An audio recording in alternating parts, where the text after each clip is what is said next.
Okay, so it's being And can I live. advance it from? Yes, right here. Walk around you to can, that? You can either do this or... I want that.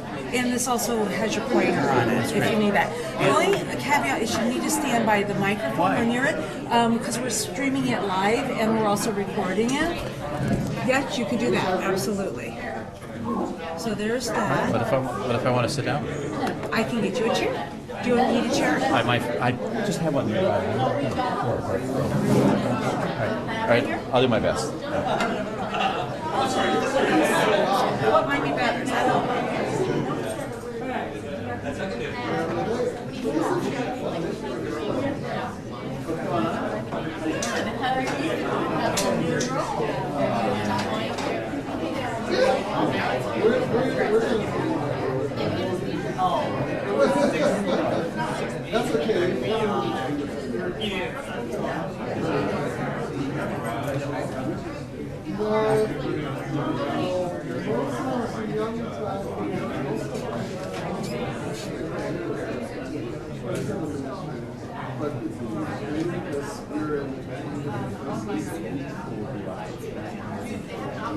I'm guessing, so go around to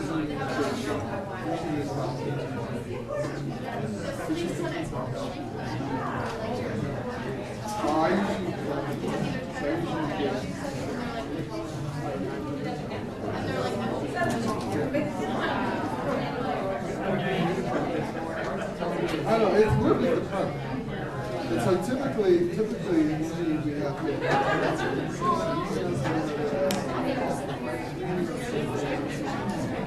so this is life.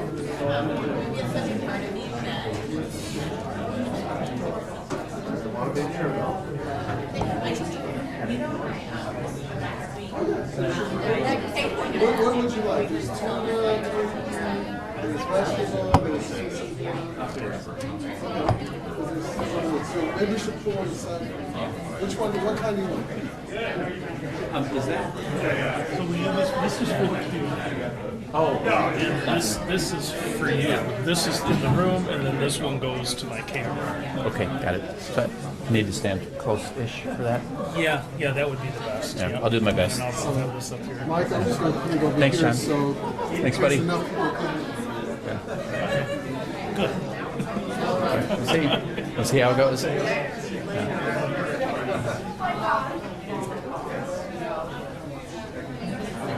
You should get out from behind the pump.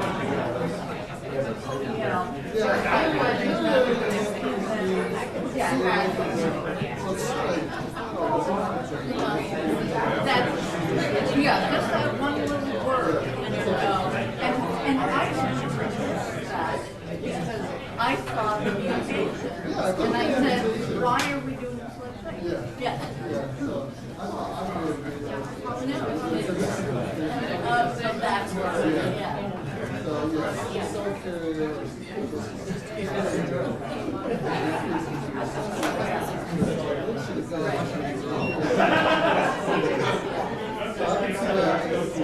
So, but it was good because it got and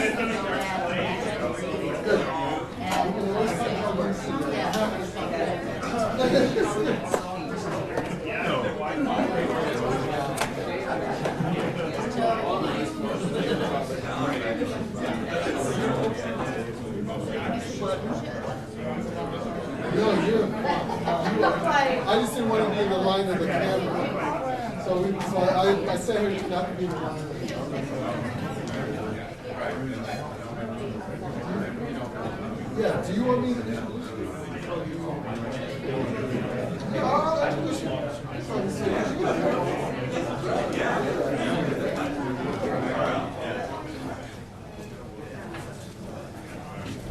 All right, good afternoon, everyone. Thank you for coming to our quarterly meeting.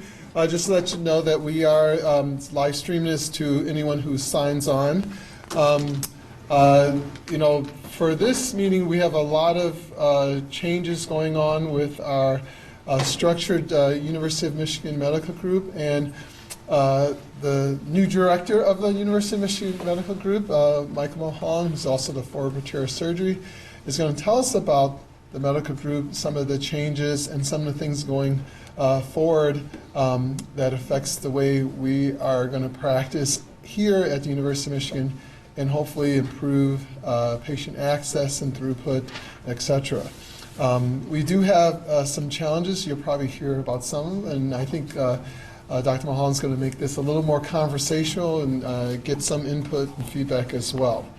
So most of you, if you don't know Mike now, you should know him. He's been here for a long time as chair of surgery, I believe for 16 or 17 years, and is now directing our medical group. So Michael, you have the cup. So thanks everybody for letting me come talk to you. I've been going around to all the departments and giving this talk, and this will be the third department today I've talked to. I met with the orthopedic surgeons today at 6:15 in the morning. And I am a morning person, but my goodness sakes, it was 6 degrees, so that is officially ridiculous for the middle of November. And I'm going to tell you some things that I'm thinking about, and I'm going to pause from time to time in the talk to ask you what you're thinking about, and also how you feel about things. So, and I do want it to be conversational. There isn't anything about the medical group that if I know that I won't tell you. If I don't know the answer, I will also tell you that. And what I'm going to say is I think we're in the middle of a generational change in medicine here and everywhere. And I also think that is going to require us to make some changes, and I'm going to describe for you why I think we need to do things and why we need to make some changes now. There are a lot of things beyond our control that are occurring. So we're in the middle of a humongous demographic shift. You may know that Livingston County is the only county in this state in which the birth rate exceeds the death rate.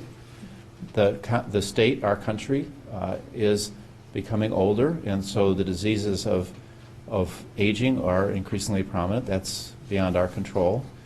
I'm going to show you that we are surrounded by a very well organized and very competent competition. We have to account for that. Big changes coming in how the government pays us and other entities. Everybody here knows we're in the middle of very rapid changes in technology, and for sure, I think everybody appreciates that we're in a consumer era for medical care. And those issues are largely outside of our ability to directly control them. We have to react to them. And I think an issue for us is that we're in a period of transition. We have kind of one foot in two different eras. We are for sure still in the fee-for-service era. You know, the more operations you do, the more endoscopies you perform, the more x-rays you order, the more blood tests that you order. We are, I think, in an era where we do measure quality, but it's not as prominent as it's going to be. And you can appreciate every single day that we're in an era where we have a full hospital without enough coordination. Every day you and I all receive an email that says there are 40 patients in the emergency department waiting to be admitted to the already full hospital. And yet, the present is also upon us. We're for sure going to have quality measured for each encounter. We definitely are in an era of relentless, everlasting process of improvement, which we do need. And we need to be more effective and efficient. And not very far into the future, we're going to have quality outcomes in a context of care, and we're going to need to have enterprise-wide improvement and to manage health rather than illness. And the parts of our organization are further along in that regard than others. As an example, the Department of Family Medicine will be completely capitated within the next 5 years. And at least in terms of many of their financial incentives, they'll be at odds with the incentives of the other parts of the organization that are still all fee-for-service. And that issue is going to be with us, I think, for many years. And we're in it. It's going to, this idea that we're in this transition is part of the issues which we'll have to confront as an integrated healthcare system. So the UMG is getting much larger. And we believe that we will be having outpatient volumes 50 to 100% larger than now in the next few years. There's this relentless march to outpatient care. There are many things done now that I wouldn't have imagined to be possible as an outpatient before. Outpatient prostatectomy, outpatient total joint replacement. That they're a reality and they're hard to imagine just a few years ago. We have an increasingly large multi-specialty sites distributed across a geography. I'm going to talk about that in a moment, which requires us also to have increasing amount of central coordination so that we can assure that wherever Michigan care is delivered, it's the same care. That geography is a very important factor for us. We are forever and ever in the middle of interdisciplinary care. That's affecting every part of our lives now, and we have to demonstrate value to our payers. And just to say it in kind of a high-level, sort of broad way, we have to figure out how to make the 20 medical school departments cooperate with each other and collaborate. And we have to figure out how we're going to deliver a care that's coordinated. We have lots of strengths, and we need to synergize those across the organization. So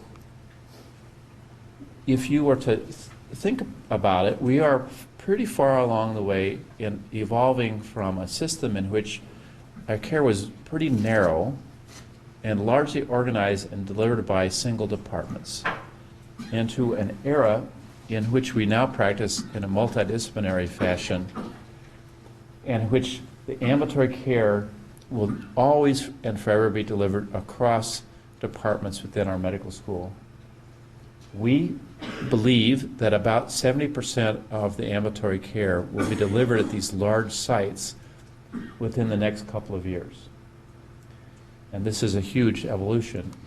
To think about that sort of pictorially, you know, in the past, maybe a couple departments did neurological care, and maybe medicine and surgery did GI disease, and maybe one department did rhinology.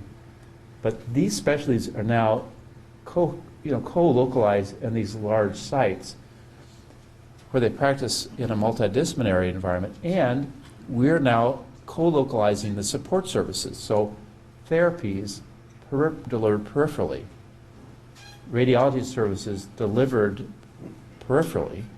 We have 9 infusion sites now, only 2 of which are on this hill. So it's not just that we're putting the physicians into a different physical environment, but we're also putting in the services that they need where they practice and where the patients live. And we think by 2025, we'll have about 2.2 million square feet of these large sites. So just put that in some context.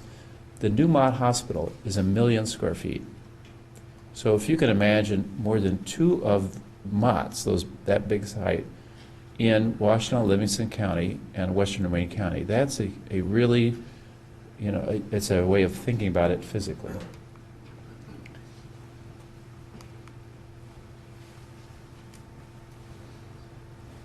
Oh, we are.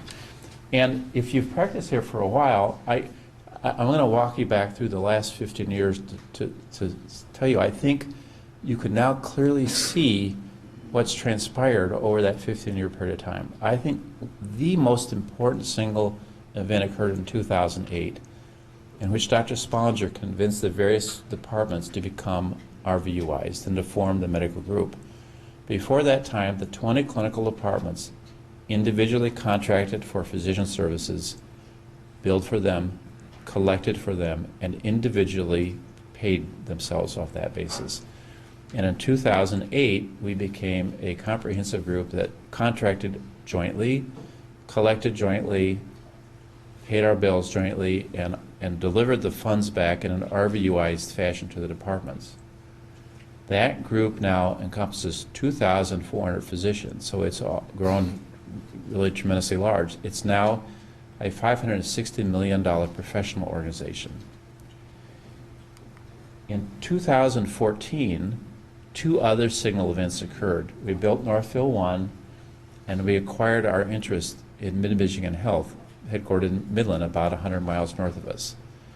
And these are the two events that presaged the two parts of our clinical strategy, controlling 400,000 lives locally and connecting us to 3.5 million lives around the state. In 2017, we opened West Ann Arbor, and we acquired Metro Hospital in Grand Rapids. And in 2018, we opened Brighton, and we derived our relationship with the Catholic healthcare systems, signified on this slide as Chelsea. So this is these local sites in yellow, and these partners shown in the white boxes here are emblematic of that, and they are the basis for how we will remain Michigan. That is, it was calculated on what we need to satisfy our clinical needs and our teaching needs, so that we would not become St. Joe's. We would be Michigan in the future. And now in Northfield 2, the decision has been made to do that, and on October the 25th, the groundbreaking ceremony for the clinical and patient tower, which is meant to satisfy our ambitions for a distributed healthcare system and the need for, an inpatient facility. And seen in this way, this is clearly the evolution from a narrow, specially based department-based system to an integrated system that's interdisciplinary and programmatic and geographically distributed. And you can see that also in this map, which shows you how we are organized physically. Here we are in the middle in Ann Arbor with the facilities which you're in right now. The I-275 corridor with Livonia, soon Northfield 1 and 2, Canton. The US 23 corridor with two Brighton facilities. West Ann Arbor with West and now with Chelsea. And the big idea behind this is a really powerful idea that we're to help care for patients where they live, rather than expecting patients to come for our care where we practice professionally. Now, if that's the case, then the medical group needed to reorganize itself in order to make that happen, and that occurred this summer. So that means that we need to have clinical coordination, that each program needs to have a consistent care model, that when you get Michigan Care, wherever it is, it's the same. And that the clinical standards and expectations are the same. And if that's the case, then we have a mandate to have coordination within those programs. If we're going to do this, we have to deliver services. So we needed to have an operational organization where we would have robust support services at each of these sites. So we would have mammography where the patients live, that we'd have phlebotomy services, that we'd have therapy, that we'd have infusion. Now, that is to be met by a very important concept, that is operational oversight locally, a distributed responsibility, which I'm going to explain to you, for local decision making with the tools to let local doctors make decisions, and also to help them coordinate between specialties. So what does that mean? It means how we reorganize the medical group. It now has 8 topical areas, and they are primary care, surgery specialties, medical specialties, cancer, cardiovascular, women and children's. This is the comprehensive musculoskeletal group, and neuroscience. So in each of these columns now lie 170 clinical delivery sites.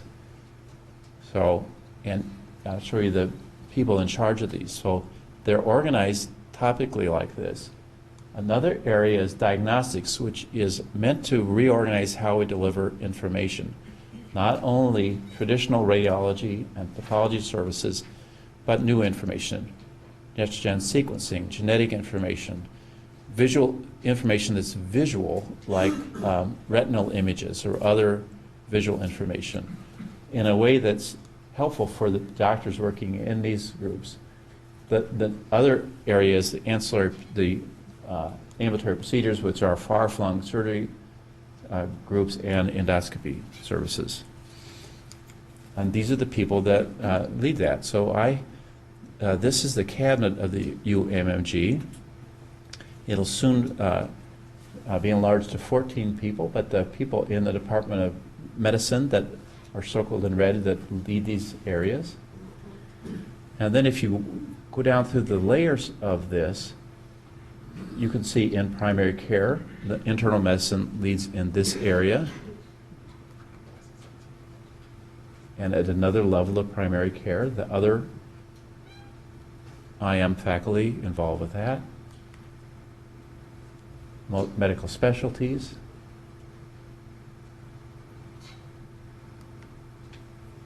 And then the leadership in the levels below that, pulmonary, allergy, rheumatology, nephrology, transplant, infectious disease, genetics, GI, hepatology, cancer group, cardiovascular leadership, another level of cardiovascular leadership, and Michelle in the endoscopy area. So I just showed you pictures of 33 different internal medicine physicians that have formal roles in the direction of those topical areas in the group. And it leads me to a gigantic point. There now are physician leaders at every single level of the organization, from Dr. Spollinger to every clinic to every inpatient unit. And the point which I think is not appreciated is this, that we've taken a huge bet on ourselves. There isn't any other medical center in the United States that is physician-led from top to bottom. We're the only one. And the question at hand is whether doctors can manage a very complicated integrated healthcare system. And I think that we can, but that is the bet that we've placed on ourselves. And so all of those people are the groups that are going to lead that. You are going to lead that. And so if that's the case, what should be done? Well, kind of at a high level, we should increase access so we can care for 400,000 people locally and 3.5 million people around the state. In my view, there are three really big imperatives in the next couple of years. The first is access, and the rest of my talk is almost all about access. That's a problem for us. The second thing is we need to become a more highly reliable and safe organization. We have an ambition in 2025 that this medical center will have 0 harm events. Not better, 0. That we doctors will hurt 0 people iatrogenically. And no place has ever done that. That's an audacious goal. And finally, we are in charge of this place now, and we have to be financial stewards for the institution because it's on us. So what do our patients need? I think in considering what we should do, let me say, I think we think about it as, what do our patients need?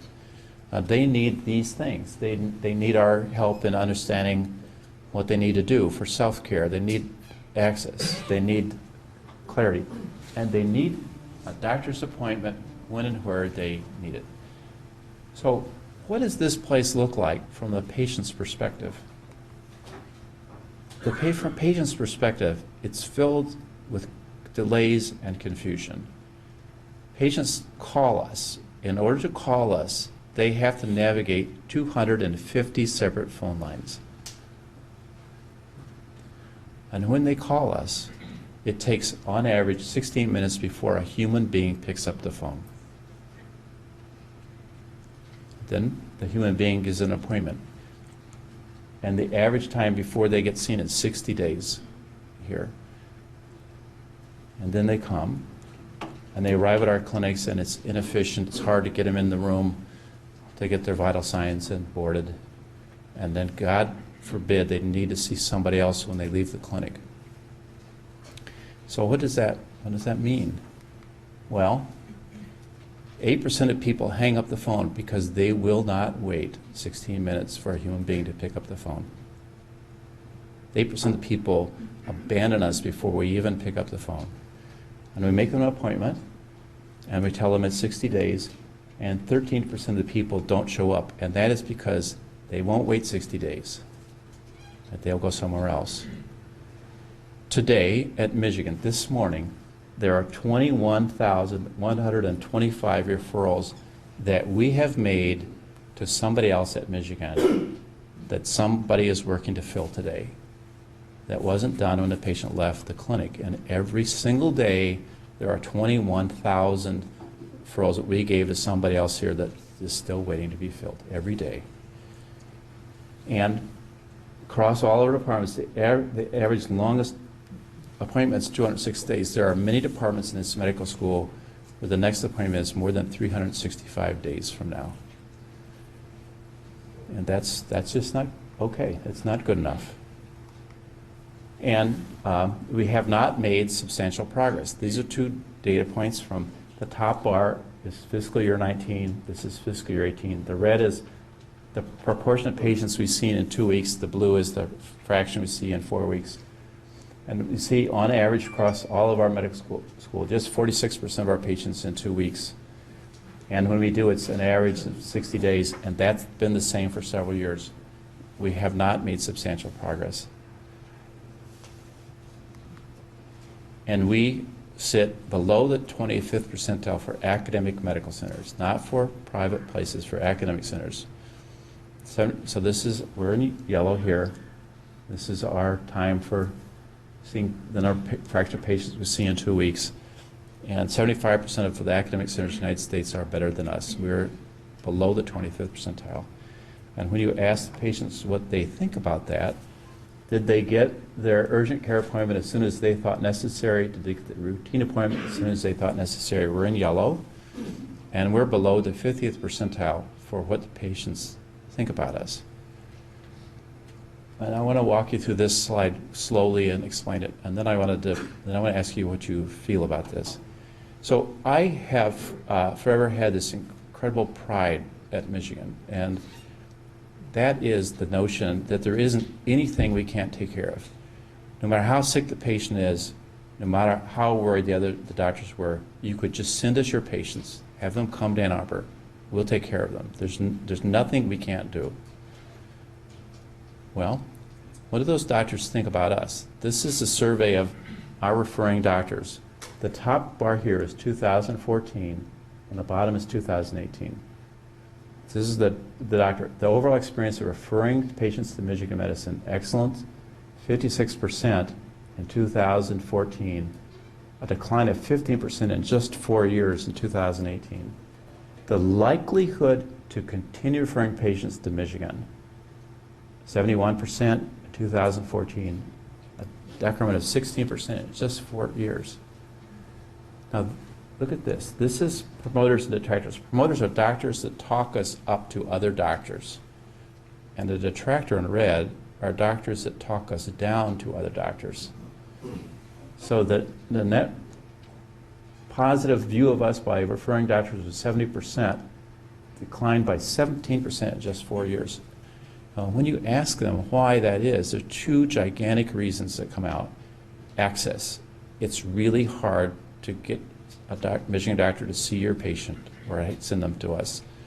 And communication. And when they get here, we don't communicate in a way that they want. And to me, this is our house on fire moment. And I wanted just to pause and ask you what you felt about this before I go on. Please, Pavel. Obviously, this is incredibly complex, and this is very sobering. But how does this actually, I mean, from where you see all the data, and we don't see all the data, what you see, how do you see this affecting our patient numbers? I mean, from 2014 to 2018, my assumption is our numbers have gone up in spite of increasing negative perceptions. Is that because there's a general flood of new patients across all health systems, perhaps, or are we growing at a lesser pace than our competitors, and that's exemplified by our more negative? That's a great question, Pavan. I'm going to answer that with my next slide, if you'll permit me. Any other feelings about this? Yes, please. Very practical question. So the group that I'm a part of, we have the physicians to handle more patients, but the bottleneck is space. And by that I mean two factors. One, the ratio of providers to MAs to actually do the patients is too high. There's significant turnover for our MAs, so Yes. they can't physically keep patients in the room fast enough to service all of us. Yes. And two, we just simply don't have enough rooms. Consequently, to try and address the issue about wait times, we will often very commonly see patients outside of our clinic days. But again, because of the space issue, it's like a negotiation, 20 emails, 20 inbox messages, just to try and see that one patient in our clinic. And so this sounds all really nice and good, but at least from where I sit, for the group I'm a part of, it really comes down to limitations of physical space and the necessary staffing to get patients. Thank you for setting up the rest of my talk.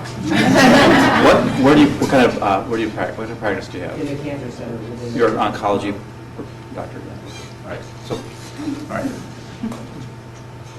So I'm going to go to Haben first.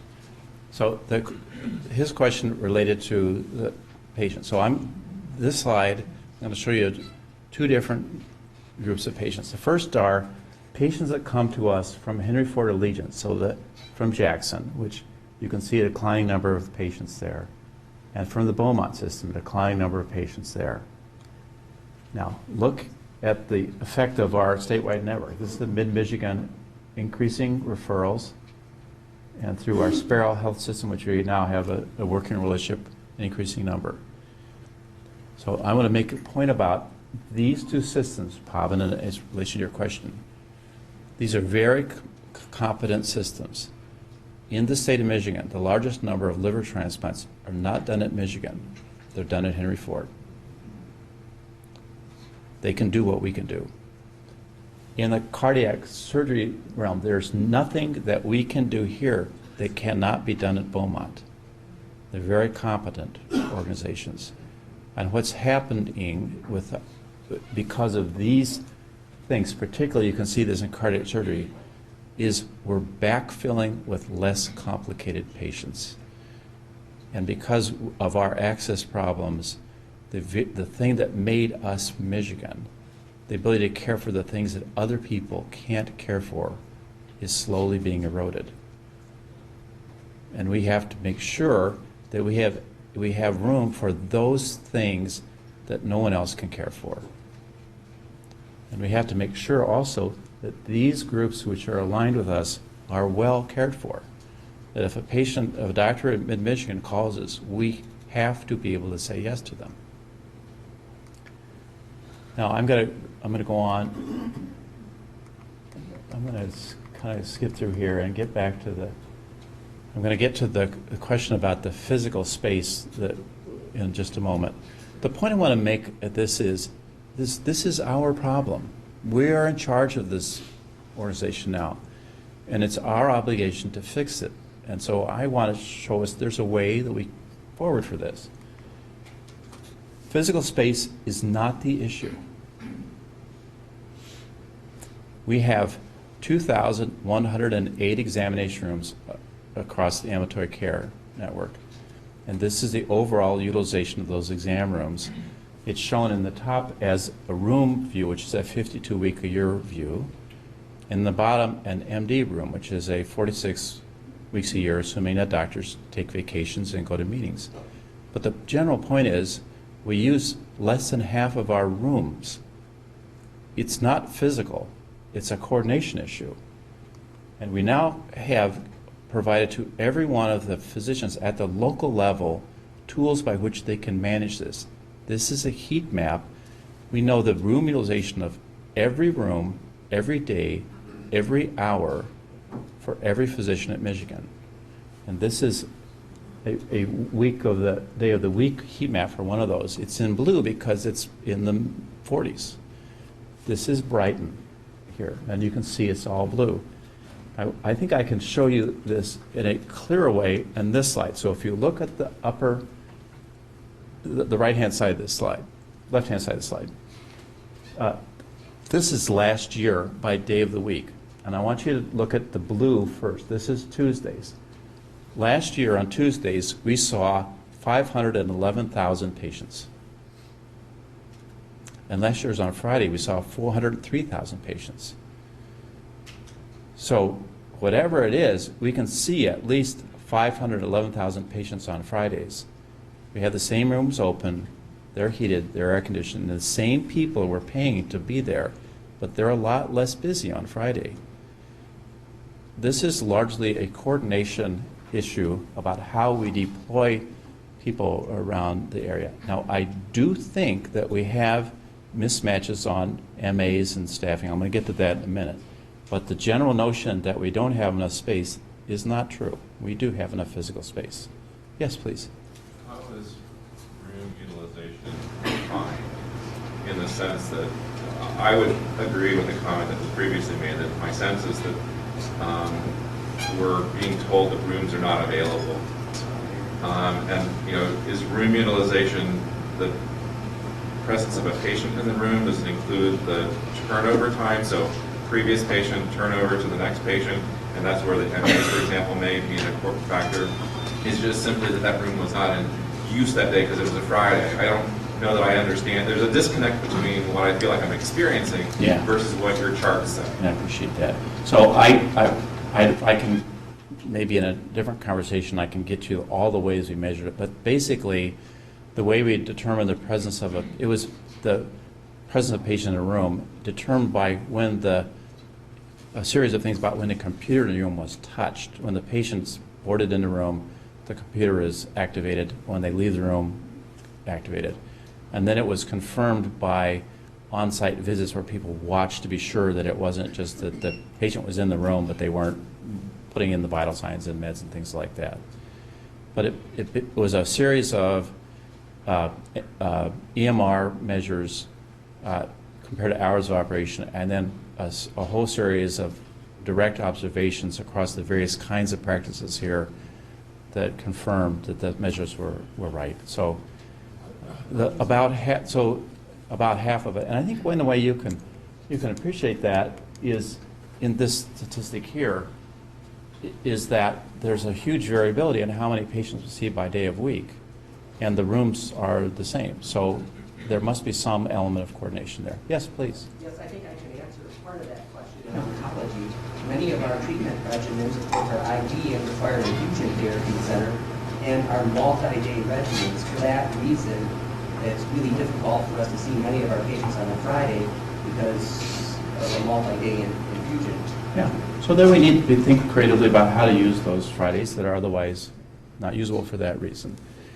Let me go on. So if that's the case, what is the medical group going to engage in this year and the next year? So these are the big, broad areas, and they relate to team optimization, template redesign, which you're as a department, you've already gone through, but you're one of only 2 departments that's gone through that. Virtual health adoption and call center reorganization.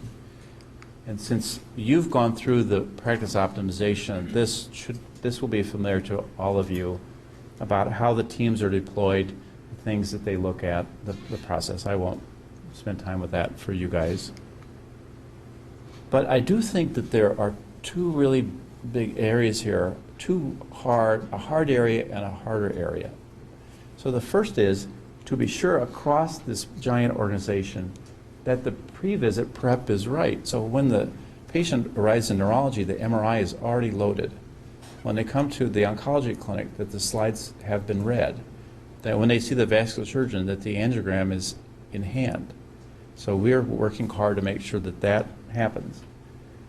They need to have a timely check-in. We need to have the right fraction of MAs, and we need to have the right number of rooms. So as 2 examples, in neurology, they have a system by which one doctor gets 1 room per doctor per day, and the doctor puts the patient in themselves. That's ridiculous, right? I know that's ridiculous. I know we have another surgery part of the organization where one provider gets 6 rooms all the time. But that's also ridiculous. So that, one doctor can't effectively use 1 room, and no doctor can use 6. I mean, so the right number needs to be sifted by the particular specialty, and then we need to provide the right number, training, coordination of the MAs to help the physicians work better. I agree with that. The next thing says efficient provider appointment. We need to match the appointments to the need. So a pancreatic cancer clinic needs more patients than an acne patient, right? It makes sense. More complicated medical decision making, more emotionally fraught. Well, it should be more emotionally fraught than acne. And then we need to help particularly the physicians between visits with in-basket management. This is a prime area for offloading some of that necessary work, but not gainful employment for doctors to other ways of doing that. This is all complicated, and it's the easiest part of that, because I think that the next part that deals with culture is a generation-long thing. We need to instill the idea that we are the owners of this place and that we make that happen, not just by feeling, but how we make it occur. So we are going to start, one of the things that we're going to start this year is in our call centers. Let me walk you through how that works. We get 5.5 million inbound calls each year, and we send out 700,000 calls, over 250 call lines. That's just ridiculous. And we employ 275 people that answer our phone calls, 21 supervisors, and it is a terrible job, as evidenced by the 10% turnover rate each year. So I was going to tell you a story about urology to illustrate why it's a terrible job. Urology has a decision tree, a way of figuring out which urologist sees somebody for blood in the urine or a kidney stone. That decision tree was 41-page booklet, where you have to ask the patient. So this call center employee would ask the patient a series of questions over 41 pages to figure out which urologist you're seeing. That's ridiculous, right? Now, no one can master that book and think what happened if they had a broken arm. Somebody else had to fill in. So urology made that the front and back of one laminated card. So we have to help them with that job. Those people are located at 23 physical call locations, which we're going to co-localize. And our goal is that a human being will answer the phone call in 30 seconds, and that fewer than 5% of our people will hang up on us. And we're doing some things behind the scenes and in front of the scenes to help do that. We have replaced the software for the call center to help make this more functional. The decision tree functionality is that urology example. We need the physicians here to help us construct a more manageable tree by which we can get the right patient to the right doctor. We're going to relocate the people out of exam rooms. About half of the workforce is going to work from home to their great satisfaction, and to get their cars out of our parking lot here at the medical center.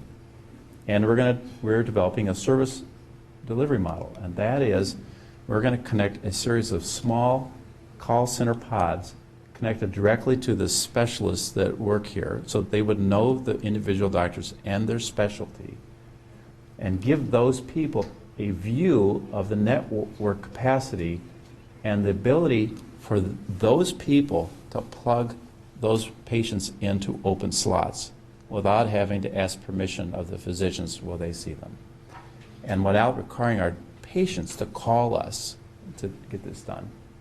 We're also going to make sure we have enough redundancy for cross coverage as people go on vacation, break a leg, get sick, and so on, and make this a more functional system for our patients.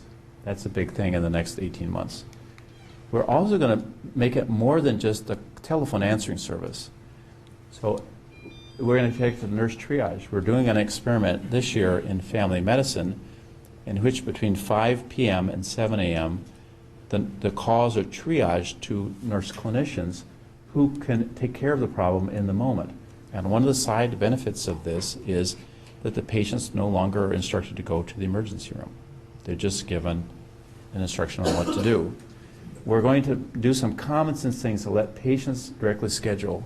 There is no reason that a woman cannot schedule her own mammogram. No reason that lots of common sense things the patient can't just do directly, and we're going to enable that. And we're going to guarantee with the next 3 years, it's not just going to be a robo phone call at dinner time to remind you that you have your appointment coming up. Deliver back to the patient that information in whatever media that they find most suits their needs. So more than just a call center. I want to talk to you about virtual care.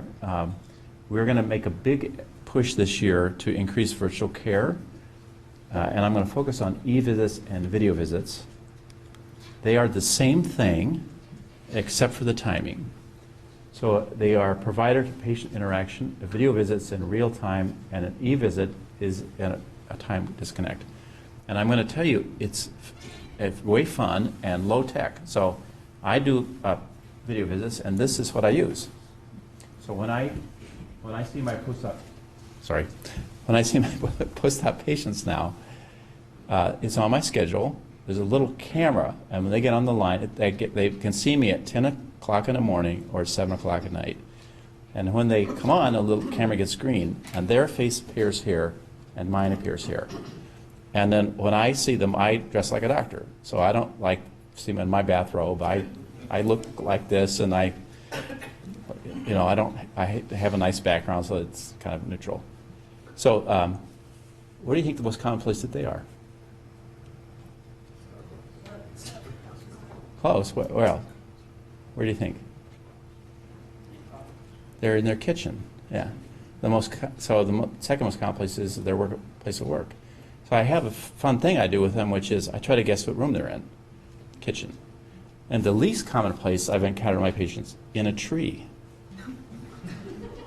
So this year, I said to the guy, I said, "Sir, it looks like you're in a tree." And he said, "I am." And I said, "Well, what are you doing in a tree?" And he said he was in a deer stand. So I didn't understand what that was. So a deer stand is like a chair about 30 feet up in a tree that you climb into, and you sit there and you wait for a deer to come below you, and then you shoot the deer. So that's what a deer stand is. And so then it led me to a question. I said, I don't hunt. I said, if you shoot a deer, you have to see it, right, to shoot it. Well, why doesn't the deer see you? So is there any deer hunters here? They don't look up. That's what he told me. Deer don't look up. As I thought, that's why cougars get in trees, Anyway, I thought, so he had a laparoscopic cholecystectomy. And I said to him, "Can I see your wound?" So he lifted up his camo and did this. I said, "Okay." And I figured if he's well enough to climb into a tree, I was well enough to climb up with him, right? So that's what we're trying to do. And the group has now constructed a library of applications for this that you can access for every kind of discipline in which we could think of. Lots of examples of how it might improve access, improve clinical outcomes, reduce cost. And we've also compiled for you a list of your competitors' websites to show you what they're already doing. Our goal in 2026 is it will be 15% of our visits will be virtual, and we're starting from virtually zero. Last year, less than 1/2% of these visits were done virtually. Can I ask a question about that? Sure. I know that a lot of my visits could be done this way because it's simply, I'm looking at your CAT scan and I'm telling you the results. But I can't look at a CAT scan on this, so I have to have a video and I have to have a computer. Yeah. And that's just a simple IT solution.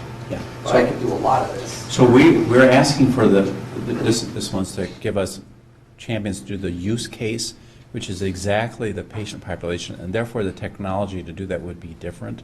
You would need to have 2 screens, maybe the CT scan, and then however you communicate either in person visually or remove. Yeah, so that we can make sure the technology meets the thing. Post-op visits require a lot less than what you're describing.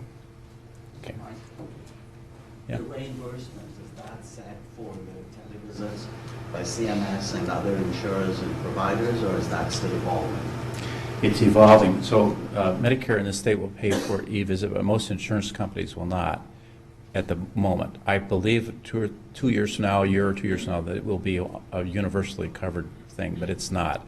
And in the next year, it'll be a patient pay, there'll be patient pay. But in general, I asked this question, Mike, yesterday, that we get money transferred from UMG based on RVUs, not necessarily on sure. So as we increase the number of e-visits and video visits, actually, the medical group is taking more of the risk. If you can wait about 20 minutes, I'll show you how this can be monetized for the Department of Medicine. That question about the paying for that.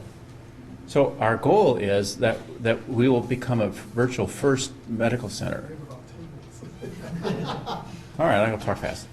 And I think the big idea behind this is very positive, which is that instead of seeing them episodically when they're sick, we'll see them continuously or have some way to be in contact with them continuously. And our goal by 2030 is that 25% of our then 2.5 million visits will be virtual.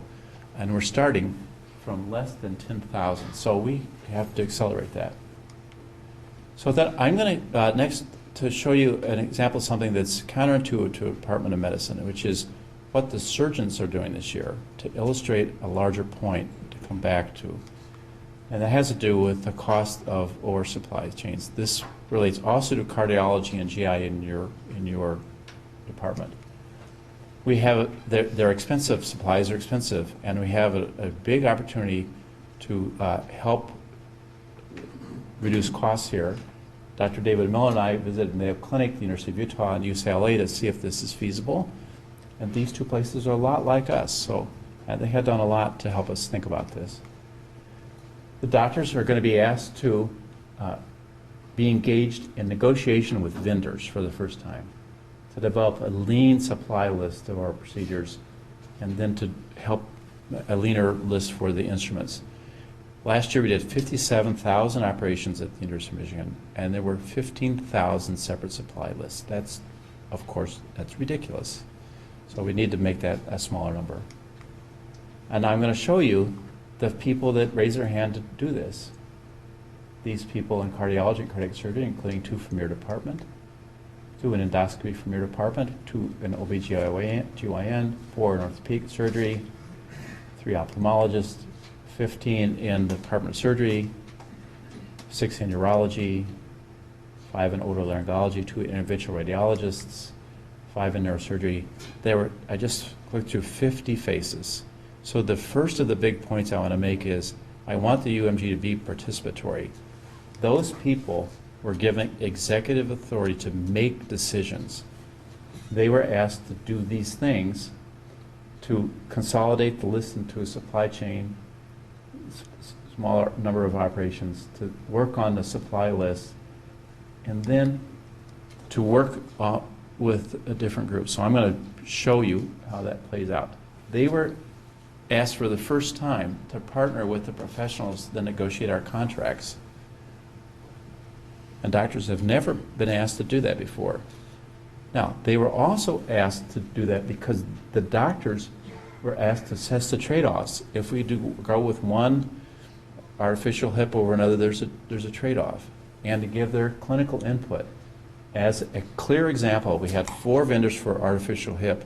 We did not go with the cheapest 2 because one of the hips lasts longer than the others and requires fewer revisions and replacements. So they were then able to say that clinical input and safety trumps financial return. But they were also asked to weigh in on clinical impact and lead the change and to impact the financial return. This is the first half of this year, the supply chain. I think it'll probably amount to about $12 million. That's 165 RN salaries and the annual salary of 50 primary care physicians. Those groups that did this will benefit directly from that work. Through the performance measure process, they will return to those departments $5.4 million for the work that they did. That's a lot of salary support for faculty. That's a lot of research startup packages. That's a lot of educational programs. That's a lot of residents going to a meeting to give their first talk. That's a lot. So the thing I want to make a point, the second point I want to make to you is not just a participatory organization, but we will we will be able to reward the groups that do the work, that help us with that. And I want to finish with 2 slides. The first is, what am I going to want? I want first things that help us with our parties: access, and the ability to see new patients. I definitely want us to focus on the inpatient-outpatient transition. We need to work together to have as many patients as possible not come into the hospital. I would like very much for this to be multi-departmental. I also want it to be participatory. As anybody in the room who wants to raise their hand and help, I'll find something for you to do. I want it to be public. I want their participation to be public, and I want the results to be public, so that we can show ourselves over and over again that we can do it. We can run this place. And I want us to be stewards for the place. That the changes we make need to be sustainable. So this year, your department can do that in virtual care through identifying those cases, constructing virtual clinics, figuring out what will work and what won't work. And if you do that, the group will pay for that. This 3% for this. And so there's a way of monetizing this, that we can then work together to be participatory, put us in charge of things, help us sustain change, and reward us financially. So however many minutes I got left, I'll answer any questions that you have. Sorry, taking questions. Thank you, Mike, for coming and Yeah. going through that. So just a brief thing. So the department this year, as is all departments, have performance measurements that include access. This year includes bump rate and some financial things. And then for next year, which is under near final negotiation, access is still going to be a part of that. The use of virtual care will be a part of that, plus some other things. So that determines, for instance, this year, about $11 million to our department. So most faculty members might not understand that. I think most of the division chiefs understand it because we talked about it ad nauseum. Maybe I'll start with a quick question. So you mentioned the issue about patient-direct scheduling. You gave an example of a mammogram, which, and I think many people in the room, and correct me if I'm wrong, sometimes go to their clinic, and you're absolutely right that I thought I had a full clinic, and somehow there's a slot open. It could be someone canceled or whatever, and so the use of direct, that doesn't happen to everyone, but in some cases. And I'm wondering, you gave the example of using the mammogram to set up. What's to prevent that person from, let's say, scheduling a mammogram now, and then another one in 6 months when they don't necessarily need it? Yeah, so I think there'll be some internal logic that doesn't, there are some things that you couldn't schedule, and there'll be some internal logic that you can't do. I think you can't do a mammogram every month. If that should come up again, that would decline that schedule. So IT would. Yeah, and then that would go to the physician to override that. Okay. I think there's lots of things that are common sense, but there's also a lot of things that require clinical input before we do that. Yes, please. Yeah. So in order for us to do what others can't do, especially in groups like oncology, clinical research is a big part of that, which has some inherent inefficiencies. And nowhere throughout the entire presentation did I see mention of the word research even once. Yes. So how do all of these efficiencies provide room for patients who are coming in for clinical research? My concern is that in order to be maximally efficient to see standard of care patients, those patients are going to be discouraged. So Not at how all. does this help? So I thank you for the question, and which is basically is my job is delivery of clinical care, and if I didn't mention research, it's not because I don't like it. We have plenty of space for research, and Dr. Kunkel and I have working on an agreement about how we will provide excess space at no cost for clinical research. We have to be careful about that. Let me just be clear. My job is to be sure that that clinical care is delivered efficiently, and that we accommodate both our academic and teaching thing. Also didn't say anything in teaching about here. One of the things we're doing is to model clinic room for faculty that practice independently and for those that have medical students and those that have residents or fellows with them. Those learners are less efficient, and the room allocation needs to be greater for those people to do that. So, Perhaps similarly for patients who are on trials who are also seeing a clinical research coordinator and the same visit, those also take time. of course, yeah, yes. I mean, Mike, just to extend on that, and I maybe another time, but more and more, at least in the world of cancer, it's getting to infusional therapies of cell therapies, antibody-based, and Yes. bites and Yes. spikes and all that other stuff. And some of these do require temporary patient stay, like 24 hours, 48-hour observation. And I would urge that as we look to make these efficiencies, we also keep those in mind, because that's where a lot of science is going, a lot of innovation is going. And if we want to be ahead of the Beaumonts, I think we would have to be the place that brings those forward as well. So if we can make room as we bring about these other changes for delivering that type of care, short stays, and I don't know what the big picture plan for that is, but I'm just making a case for it. So Pavan, I'm completely with you on that, and I'm also going to say that we have opportunities to move a lot of the inpatient therapy to the outpatient side, more than we do currently.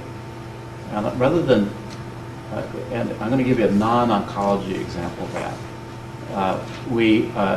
I'm looking currently at patients admitted for moderate infections, cellulitis, urinary tract infection, pulmonary infection, that have a length of stay of less than 2 days. Huge number of those. And could we have them receive antibiotic infusion in the emergency room and key it up to a timed follow-up in the family medicine clinic to check on them? So I do think that there are a lot, rather than having admitted for a multi-day course of therapy, there are, I think, creative ways to expand our care into the outpatient clinic. That's an easy example. The total joint replacement as an outpatient is a surgical example that I thought was never going to happen. Well, it's happening right now. So I think we need to also use our imaginations about how we might use our facilities differently. I would certainly like to talk to you about that. I mean, we are running up against the wall with bone marrow transplant, CAR T cells, and space. I mean, there are other meetings and other venues around it, and I think moving things to outpatient would be a really good way to decompress the situation. Yes, please. One of the biggest problems that we have here is the emergency room and then the access coming from the emergency room to wherever the other patients go. And not everybody probably belongs in the emergency room. There has not been a consistent movement, as far as I see historically, for having Michigan have an urgent care system. Yeah, you're right about that. I think we're missing And that. I'm just wondering. I think that that's a missing element in our portfolio of things. I agree with that. If you, I have tremendous admiration for the emergency medicine department here. They have the hardest job you can possibly imagine. And the pressure down there every day is incredible. Every day they do things that just seem to take your breath away. We have 40 beds in hallways in the emergency room. And the idea that we would have patients in hallways in the 21st century in Michigan is just beyond speech. But they have to take care of what walks through their door. And our job is to make sure that less people walk through their door. In the little example here of family medicine, they have a nurse triage at night. And so the default isn't go to the emergency room. It's here's the answer, or here is Dr. X is going to see you tomorrow morning at 8 o'clock in his clinic, because they scheduled some slots the first thing in the morning for those patients that needed care, but not that night. So we can help them with that, and we can also help them get the patients seen at an attending level quicker, so that we can help them get for the decisions they can't make, we can help them get that done more efficiently as well. But that's for a physical site. We, Urgent care. we don't have an urgent care thing. I think that's a missing piece of our portfolio. I agree with you. Yes, please. So I'm Jessie King, I'm the medical director actually for the ADTUs. And just to speak to that a little bit, we've had numerous conversations with many of the different primary care sites about exactly what their needs are and how we can better use our offsite ADTUs.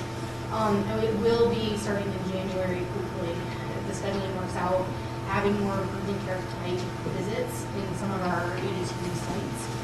They will still be direct scheduled, so it will not be a walk-in, but I can give you more details about what we are expecting.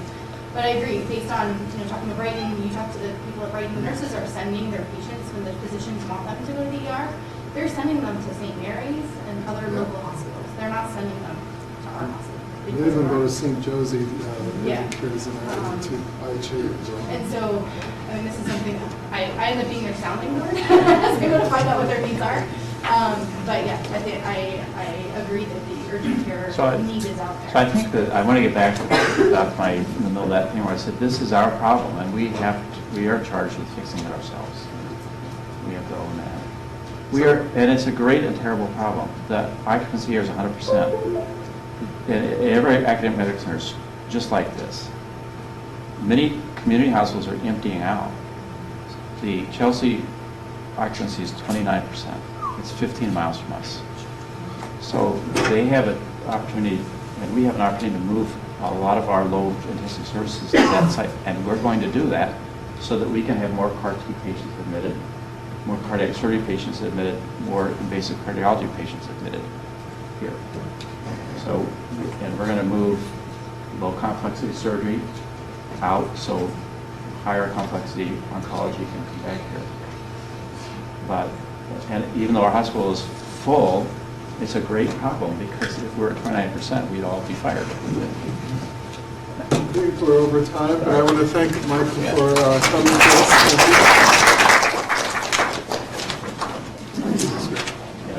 Thanks for having me on. Okay. I don't know where the top